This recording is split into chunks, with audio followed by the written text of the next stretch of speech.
ब्रह्मचर्य से रहने वालों को मेरा सलाम। मनु महाराज का कथन है कि जब तक विद्यार्थी पाठशाला में अध्ययन करते हैं, तब तक उनको चाहिए कि वे अपनी इंद्रियों पर पूरा पूरा नियंत्रण रखने का अभ्यास करें। उनको चाहिए कि वे मदिरा, मांस, स्त्री से गपशप, मिथ्या भाषण, स्त्रियों की ओर देखना, धक्कम धक्का करना और अन्यों के साथ शयन करना आदि आदि बातों से सदा बचे रहें। विद्यार्थी को स्वप्न में भी अपने वीर्य को नष्ट नहीं होने देना चाहिए। यदि वह जाने या अनजाने किसी भी प्रकार से वीर्य नष्ट करता है, तो वह अपने कर्तव्य से चूकता है। यह उसकी मृत्यु है, यह पाप है। वह एक पतित व्यक्ति है। उसे चाहिए कि वह उचित साधना के द्वारा अपने वीर्य की रक्षा करे। केवल ब्रह्मचर्य के ही द्वारा आप जीवन में शारीरिक, मानसिक और आध्यात्मिक उन्नति प्राप्त कर सकते हैं। अन्न से रस, रस से रक्त, रक्त से मांस, मांस से चर्बी, चर्बी से हड्डी, हड्डी से मज्जा और अंत में मज्जा से शुक्र या वीर्य बनता है।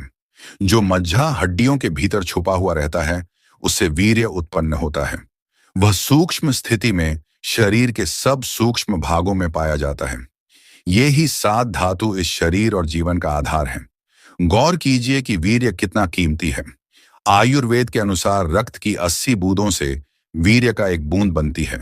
ऐसा माना गया है, जिस प्रकार ईख में रस और दूध में मक्खन सर्वत्र व्यापक रहता है, ठीक उसी प्रकार सब शरीर में वीर्य व्यापक रहता है। जिस प्रकार दूध से मथकर मक्खन निकाल लेने के बाद पतली छाछ रह जाती है, ठीक उसी प्रकार वीर्य क्षय होने से वह पतला पड़ जाता है। जितना अधिक वीर्य का क्षय होगा, उतना ही अधिक मनुष्य अशक्त होगा। योग शास्त्रों में कहा है, मरणम बिंदु पातेन जीवनम बिंदु रक्षणात्, अर्थात वीर्य के पतन से मृत्यु और उसके रक्षण से जीवन प्राप्त होता है। वीर्य ही मनुष्य में वास्तविक सारभूत शक्ति है।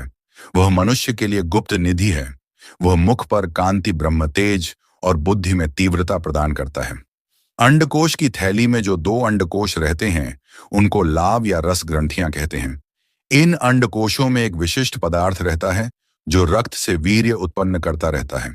जिस प्रकार मधुमक्खियां बूंद बूंद करके छत्ते में मधु एकत्रित करती हैं, ठीक उसी प्रकार इन अंडकोशों के सूक्ष्म भाग रक्त की एक एक बूंद के द्वारा वीर्य को एकत्रित करते हैं। तब यह स्राव 2 नाड़ियों के द्वारा शुक्र संबंधी स्थान को ले जाया जाता है। उत्तेजना या प्रकोप की अवस्था में वह विशिष्ट नाड़ियों के द्वारा मूत्र नली में फेंक दिया जाता है, जहां वह शिश्न संबंधी स्राव के साथ मिल जाता है और बाहर निकल आता है। वीर्य स्थूल शरीर, हृदय तथा बुद्धि की पुष्टि करता है। जो मनुष्य स्थूल शरीर, हृदय और बुद्धि तीनों का सदुपयोग करता है, केवल वही पूर्ण रूप से ब्रह्मचर्य पालन कर सकता है। एक पहलवान या कुश्ती करने वाला जो केवल अपने स्थूल शरीर को ही पुष्ट रखता है, परंतु अपनी बुद्धि और हृदय को उन्नत नहीं करता, वह पूर्ण ब्रह्मचर्य कदापि नहीं रह सकता। वह केवल शारीरिक ब्रह्मचर्य ही रह सकता है, न कि मानसिक और हार्दिक। यदि कोई साधक केवल झप और ध्यान करता है, और यदि वह अपने हृदय को उन्नत नहीं बनाता, और यदि वह शारीरिक व्यायाम नहीं करता, तो यह केवल मानसिक ब्रह्मचर्य ही प्राप्त कर सकेगा। परंतु एक पूर्ण योगी जो नित्य निरंतर ध्यान में मग्न रहता है और अपने हृदय को उन्नत बनाता है, वह पूर्ण ब्रह्मचर्य प्राप्त करेगा, यदि वह शारीरिक व्यायाम न भी करे। वृक्ष पृथ्वी से रस प्राप्त करता है। वह रस उस वृक्ष की टहनियां, शाखाएं, पत्तियां, फूल, फल आदि में सर्वत्र व्याप्त हो जाता है। फलों, पत्तियों आदि में जो सुंदरता और चमक दमक है, उसका कारण वह रस ही है। ठीक उसी प्रकार वीर्य, जो अंडकोशों के सूक्ष्म भागों के द्वारा रक्त से बनता है, वह वीर्य ही शरीर और उसकी अन्य इंद्रियों को सुंदरता और बल प्रदान करता है।